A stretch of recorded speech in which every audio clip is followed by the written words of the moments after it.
you got to realize these people don't want to talk to just like brainiacs all the time, or know-it-alls. Like, you have to be a human being in this field, and that's highly valued.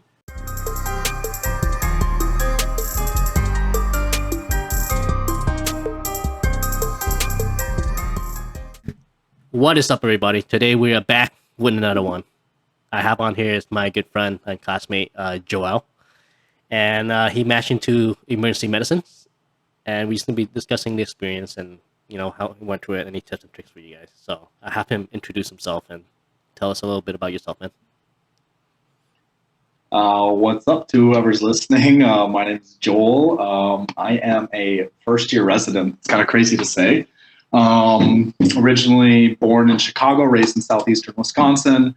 I moved to Florida for my undergrad, where I graduated from the University of South Florida. Had no idea about DO schools. I had a friend going through medical school in the Carribean at St. George's, and he's like, dude, you should go. Like, I'm making it. If I can make it, you can make it. And I decided to pull the trigger. And fast forward 4 years later, I'm sitting here about to start my residency and terrified, but rightfully so, so. Yeah, congrats, man, you made it. So you're going to be in USIMG, you apply as the USIMG, emergency medicine. And did you dual apply for emergency medicine? Because usually I know that's what people do. I did. Yeah. I did dual apply. I applied to internal medicine as well. Okay. So first choice, emergency medicine. So kind of take us through the process of applying, like how you find the programs, how you make a program list, how many programs you apply to. So I applied to 175 programs. I was granted 12 interviews. 2 of them were internal medicine. 10 of them were emergency medicine. Excellent. And very honestly, I really just think I interview well. Very honestly, I don't think my scores are like emergency medicine worthy, but I showed up to interviews. People were like, wow, Joel, you have such a great personality. You interact so well. And I think that's honestly a huge part about why I got the residency I did. So that's cool, man. But I mean, something in your app must have kind of, help you get through that filtering, especially, let's say you said your score wasn't too great for emergency medicine. So something, what you think in your app that made you stand out, that kind of let you get through the filter to get those interviews in the first place? Very honestly, I put down my volunteering experiences. Yeah. I took a lot of time into what and how I said things on my application. And I really catered it towards the specialty I wanted. Like, what you put down matters, right? And when they ask for hobbies and things like that, put those things down. Like, I put down, I like to do things with cryptocurrency. I like to do things with, I like to read self-improvement books. I like to, I do some social media mentoring work. And all of those things came up in my interviews. They didn't care about my volunteering trip to Jamaica or whatever. I mean, they may, some programs may, but in EM, they were like, so do you think a hot dog is a sandwich? And I was like, what? It was like a really crazy experience, but that, make sure you put in what your actual interests are. Don't put down what you think they want to hear, put down what matters to you. Yeah. That's cool, man. I think, I asked that because I think I was trying to get you to say that, probably, I don't know you put in your application or not, but, I think you have a pretty big, social media influence, right? You have a TikTok, you have a TikTok account, you have Instagram, Facebook. I don't know what else. I don't know you have Twitter or not, but I think you have a pretty big following on those. And then you do a lot of mentoring stuff, right? People ask you questions and stuff on those things too. Was that part of your app too? People more so just asked, what makes you different?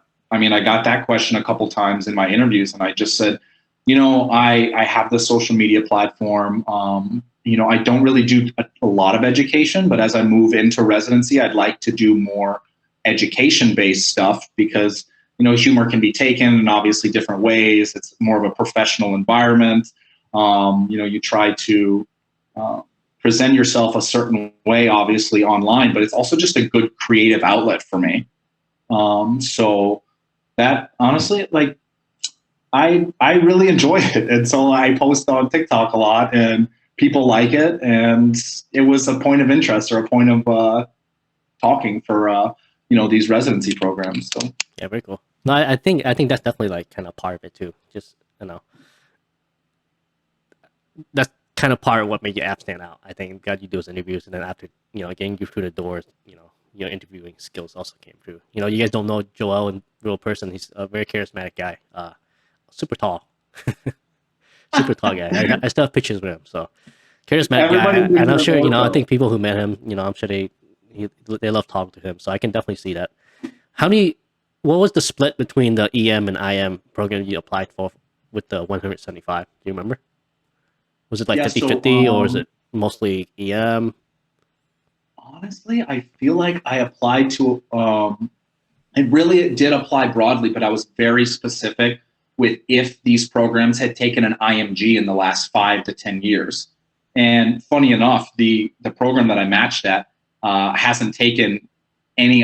They were all DO students that were in their classes, and I think they had one MD. Mm-hmm. And I was like, oh my gosh! So I was talking to the program director, and yeah, he was very honest. I got a very sincere vibe from the program director, and he's like, we were really interested, and whether he said that or not during the timeline that mattered, that's another story. But I just said this was one of my concerns, and he talked to me about that concern. He eased my concerns, and it's like, all right, I'm ranking this program. I really like these guys. So, and then they ended up taking like 3 St. George's students for the first time ever in like the history of their school. So we out here, Interesting. Why do you think that was? Honestly, I really do think, I truly believe this, like wholesome programs, like they want good people. They don't care. I really believe this. There are some people that say that scores don't matter to them, and some people truly mean it, and other people are just saying that to get your application, right? So when I talk to people, my scores were just on the lower end. Very honestly, they were very on the lower end of the cutoff, and they said, honestly, we like you. We'd rather have a personality, someone that we enjoy working with every day, than someone who's book smart and wants to talk about nonstop about lab values and like I don't want to talk about that at 3 a.m. I just want to talk about drinks or the New York Rangers or the Tampa Bay Lightning. They want someone who's relatable, and I really think that me and the other 2 people that matched there from St. George's are very charismatic and very forthcoming with great personality. People you want to be around. Sounds good.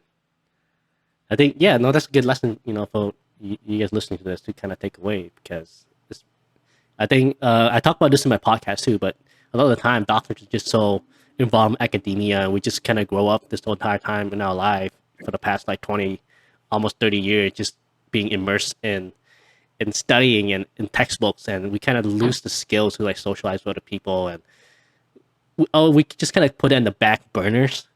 So unless it come naturally to you, like I'm sure that's what Joel, or maybe he had to like cultivate it, but social skills and being charismatic, it's something that everyone can kind of learn and kind of practice. And even if you're like an introvert, like for me, I'm kind of an introvert, but you can learn social skills. Like you have to put yourself out there to learn these skills. It's the skills that you need to learn. That's why it's called social skills. So I think the thing that people don't kind of focus, you focus on all these scores and everything, but then you don't realize that, what, if I put into being a personal person, learn how to talk to people, learn how to ask questions, learn how to make good conversations, is actually going to help you carry through the interviewing process, which I like, man. Yeah, I think that a lot of people can learn from that. Very cool. Do you send any letter of intent, like to programs to try and get more interviews at all during the seasons? Yeah. Believe it or not, I stayed in contact with a couple people. I was able to dig out 2 or 3 extra EM interviews. Nice. Based on I'm telling you, I emailed these programs like maybe sometimes, some of them 2 or 3 times for one interview. And I got it, and they were like, hey, we'd like to offer you an interview. And I was like, I got this, excellent. I didn't end up matching at that program, but increasing your chances. That's what it's all about, especially as an international medical student. You have to increase your increase your chances somehow, and you just gotta send those emails. Yeah, especially with like let's say was it emergency medicine, right? Like you need 10 interviews and you're pretty much set to go. Because I'm at them, so we wanted like 15, 20, especially IMG. But I think like more specialty emergency medicine stuff, I think you guys want like 10, 15, which is good. If you think about it, you get 2 from the letter of intent, like what you said. 2 interviews out of 10, that's 20%. You just increase the chance by 20%. And yeah, this is something I learned after talking to you guys. It's all my classmates for the past few videos. I didn't send any letter of intents, but I realized how important it is. Like, so if I could go letters back, of interest, right? Yeah. Letters of interest. Letter of interest, and then letter of intent later to like rank the program or not. So yeah, we're talking about letter of interest. You're right. Thanks for correcting me. Yeah, so sending letter of interest can help you just increase more amount of interviews. I like that, man. Yeah, it seems like everyone I talked to so far who sent out letter of interest have gotten interviews because of that. So you guys are watching this, make sure you guys do send those letters out. I think it's also really important to make sure that when you are, oh my God, you're going to have to edit this part because I completely forgot what I was going to say. Go ahead. Oh, you just forgot what you're going to say? I literally, it went out the window. Yeah. Right, so good. We'll keep it in to make it more real. Yeah. But yeah, if they come back, just go ahead. Just feel free to say, okay? No problem. What about when did you send out these letter of interest? When did you decide to do it? But like, so it depends on. So there's this certain website or something, or it tells you when the percentage of interviews for your specialty is sent out, right? So for EM, you normally get most of your interviews within the first like 2 months of the match process starting. Okay.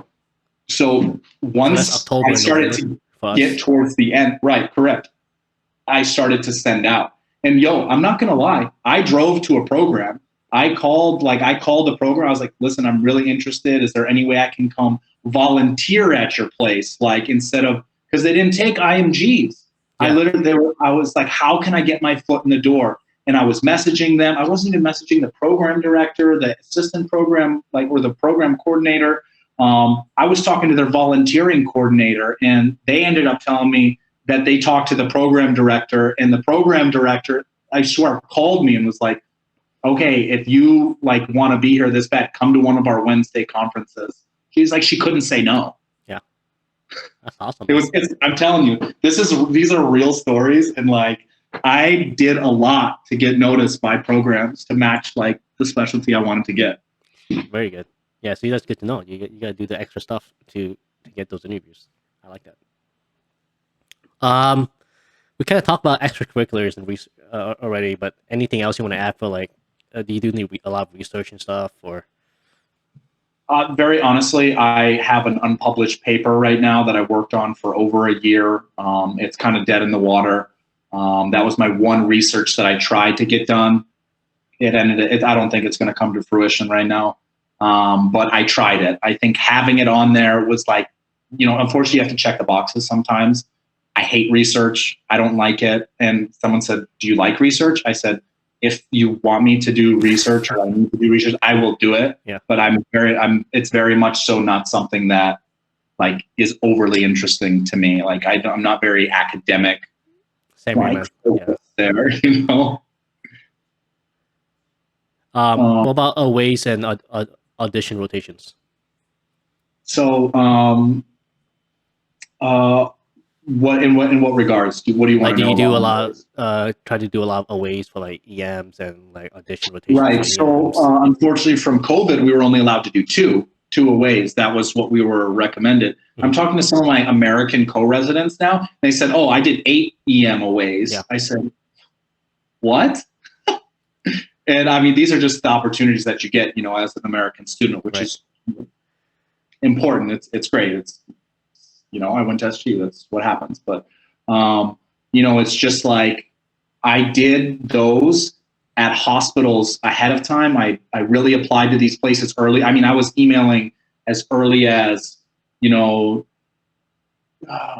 April and May of my third year so that I could get it for fourth year ahead of time, So those aways are really important, but make sure if you're an IMG that you are going to places that accept IMGs or have accepted to IMGs in the past. It's a strategy. You have to be seen. You have to know that they'll consider you. And you want to show up to places that are going to even consider you. Otherwise, what are you doing? You're wasting your time. Right. Did you get interviews at those aways that you did? I did. Yes, both of them. See, there you go. I think the trend I'm seeing is that pretty much wherever you do your rotations at is you show your face, you're gonna get interviews there. So that's good, man. So you only did 2? Yeah. I'm just wondering because I heard that EM is usually more like kind of like auditions and like aways heavy. So I'm not sure how true that is. Right. No. So let's talk about that real quick. So when you do your aways, I think where my application really was shining to people were my what are called SLOs, standard letters of evaluation. These are special letters that you get when you do your aways at an EM program, right? So it's this is specific to EMs only. You want to tell the viewers a little bit about this? Yeah. So and basically, listen. If you're like not great with scores and whatnot, which I openly admit I'm very not a good test taker. That's just how I am, right? But I'm very strong clinically and I'm very good with people. The amount of patients that were praising me because of my bedside manner, how I was able to speak to them, I was checking in on them, I was working with the nurses, I was making beds, I was starting lines, whatever. But I was always busy. I was never sitting. It was easy to work with. I wasn't overhanging. I wasn't interrupting attendings while they're talking. I did my job. I was funny when I was supposed to be, invisible when I was supposed to be. Did what they asked. Said I didn't know when I really didn't know the answer to a question. Nobody likes to know it all. All of these things are super important. And believe it or not, they go into your SLO. They say, how often was this patient sitting? How often was the student sitting? How active was he? Basically, how much did you like him? And they rate you, and those ratings go into your letters, and it's pass, it's low pass, or high pass. I high passed all of my my SLOs, nice. And I really think that stood out to a lot of people. Very cool, man. Yeah, so. For emergency medicine, the SLO is that like a letter of rec that you guys need? It's mandatory for you guys, right? You guys need the SLO? Yeah, you need SLOs. And if you don't get a SLO, it kind of looks bad, And where you get your SLO from is also important. If you get it from some tiny, small hospital because that's all you can do, fine. That's very understandable. You'll talk about it in your interview. But I went to a place that was like, one of the top 5 busiest EM programs in the country, St. Joseph's in Paterson, New Jersey. And I high passed my SLO from there, which says something. It's a busy ER. They're busy, They don't just high pass everyone, to my knowledge. So is that affiliated with SGU? Yeah, they're an SGU. Cool. So you're an SGU student, you can try to get rotations there. Yeah, great awesome, one. And do you have to ask? What I was saying earlier. So if you're an SGU student and you're watching this, right? A majority of our hospitals, you have to realize in our relationships from an SGU standpoint, have started in the tri-state area.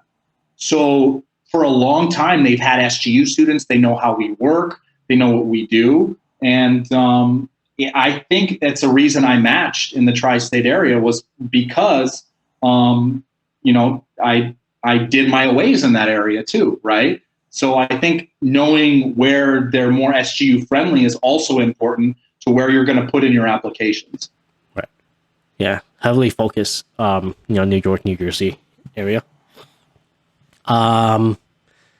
Maybe think about that too when you do your rotations, in third and fourth year, despite that maybe you live in the West Coast or something, maybe you want to do emergency medicine, consider spending fourth year or at least like some of your core in the tri-state area. That's a good point.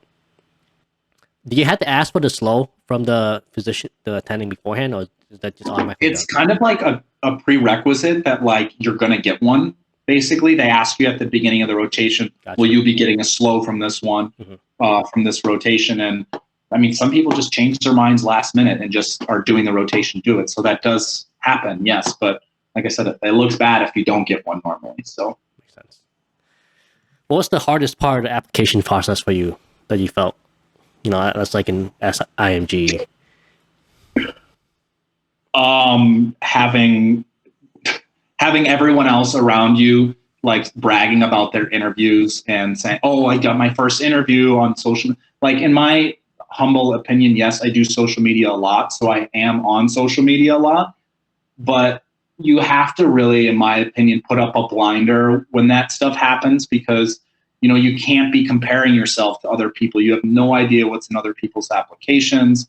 Really focus on yourself. It's so easy to get anxious about like getting interviews or not getting interviews. And when you're getting them, it's all different. Like we talked about earlier, depending on your specialty, where you're applying, make sure you get obviously all your application material in on that first opening day. Very important so you can get reviewed in a timely manner. But my best advice would be to just like try to stay off social media as much as possible because you'll get in your head, you know? Yeah, definitely, for sure.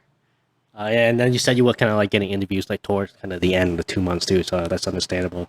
You know, feeling anxious. Yeah, I remember that too. You know, I was getting kind of interviews kind of later from everyone else, and all my friends were like, "Oh yeah, I get interviews and stuff," and like family medicine, and I'm just sitting there like twiddling my thumb. So not a good feeling. I feel you, man. One question I had now that I think about it more was for the slow. Like you did your aways and stuff in fourth year, which doesn't usually start until like July, right? In the summer Correct. off. So do you need to get all your slow in before ERAS start? Like, do you try to get at least one in? Like, is that That's why it's so. that's why I have a question. Like, cause you get you send an application in October, right? Let's say you kind of didn't have any emergency medicine audition yet until maybe like October or like November off, and you can't get your slow until then. Is that common for you guys or what? Yeah, I mean, so what people don't realize is once you upload a letter to ERAS, the processing time for IMGs for whatever reason is longer. It's like 10 to 14 days for a letter to be processed, right? And then once you can upload it, I think then like you can send it, like show it to programs. You can select it to be shown to programs. But what you realize is you do your slow. Let's say you do your slow in August. You finish. It takes 15 days to do your slow. You get it middle of September. Then it takes another 15 days to upload. And you're uploading. My last slow wasn't in perfectly on time, even though I still did it within like that window before ERAS opened. So really getting an early slow and really being on top of that is super important. But also at the same time, while they're doing interviews, if they like you when you're doing your away, that's also like really good. Being seen by a program in December isn't actually bad because you're still in the middle of interview season and they'll still give you you know, if they like you, they'll still like give you an interview, right? So, you know, it's not all bad, but you got to show up. Gotcha. So, but ideally, like for EM, at least for you guys would want to schedule a audition or like an away for EM. Between April, May, June? Yeah, I mean, best case scenario, yeah, the earlier the better. Okay. Yeah, I'm just wondering because like for me, like a lot of my aways and like even like my internships, I mean, like sub-I and stuff, it wasn't until like probably like September was my sub, or like August or like September was my sub-I. So I'm just wondering for you guys, it'd be tough to get that slow in. It was definitely a little different, but you know, like I wouldn't have done it any other way. I mean, full transparency too, with all of the like job market talk about EM, I think it was a great year to apply EM. Gotcha. Yeah, no, I was going to talk to you about that. Because like, wasn't there like a 25% decrease in applicants for EM this year? There was. And, you know, very honestly, it helped. I think it helped. And, you know, it's a competitive specialty either way. I'm not going to sit here and knock myself for the accomplishment of getting a residency at a great program where I did and take that away from myself. But I definitely think strategy wise, like it was a great year for me to apply EM, and everything works out for a reason. Yeah. You got to remember that everything works out for a reason. Gotta take your advantage where you can. That's good, man. That makes sense too, actually. All right. And what's your any advice for getting into like competitive, especially? I know EM's pretty competitive. I really do feel like it comes down to having good stuff written on your slows, being likable. Like you got to realize these people don't want to talk to just like brainiacs all the time, you know, or know-it-alls. Like you have to be a human being in this field, and that's highly valued. I know I'm not the smartest person in the world, and when something comes up, I literally walked out of the room and I said, Doc, I cannot get anything out of this patient whatsoever. Here's my thoughts. This was my physical. I'm going to need you to take a look at this patient because I can't tell you what my differentials are for this patient. I have no idea what's going on. And they laughed, but they're like, all right, I'll take a look. You know, a cool doc's going to say that, you know, but. It's cool, man. Yeah, just be yourself and be real, you know. Don't try to make a fake exam findings if you didn't do it. Exactly. They hate that even more, yeah. You know? Yeah, for sure. Anything that you would do differently? You can go back to the cycle?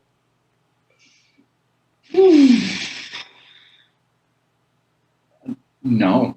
I really do believe that, the only thing was the social media thing, really. I just stay off social media. Don't worry about other people.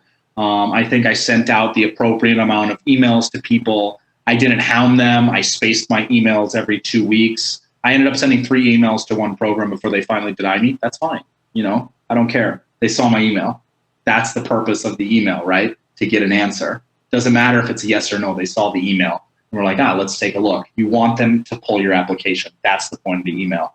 And that's about it. I think I did everything I could in my power to match my dream specialty. I did it. And, you know, you can too. You just relax, do the right things, go through the process, trust the process. I kept hearing that. I hated when people said that. So, you know, whatever mantra you want to have. Sounds good. Any last words of wisdom, tips, advice for students coming in, students applying that you want to give? Number one, most important thing is you have to subscribe to TIN. YouTube, Instagram, all the subscriptions, right? But I mean, reach out if you have questions. Like if it's just EM specific, you can reach out to me. I FaceTimed a girl who's like, my MCAT sucks. Should I go to SGU? And I was like, let's talk. I FaceTimed her via Instagram. Never met the girl in my life, and you know, gave her some advice. Just reach out. Don't be afraid to reach out. If you want to talk to someone, you got to at them in like their social media. Be like, hey, I sent you a message. It might be stuck in your private messages. Do you mind? You know. And don't say, can I ask you a question? Ask your question. So when I see it, you know, you can read it and get a response, you know, but just reach out with any questions to me, you know, Tin, to other people. The people who want to succeed are going to, you know, give you the advice you need, and hopefully good advice too. So sounds good. Thanks, man. If anyone have questions for Joel, I'll make sure to leave his, you have Instagram handle, Facebook page, anything else that he might have on there in the description, so you guys can look for that. And wait, I don't really have anything else for you now, man. So thanks for watching, guys. Make sure you subscribe, like Joe said, like for more videos. I have a few more coming up that I have scheduled, so I still got to edit a bunch of these. So thanks a lot for your time, man. I think a lot of students gonna appreciate this, and continue doing what you do. Good luck on your residency. Yeah, man. You too. We'll stay in touch.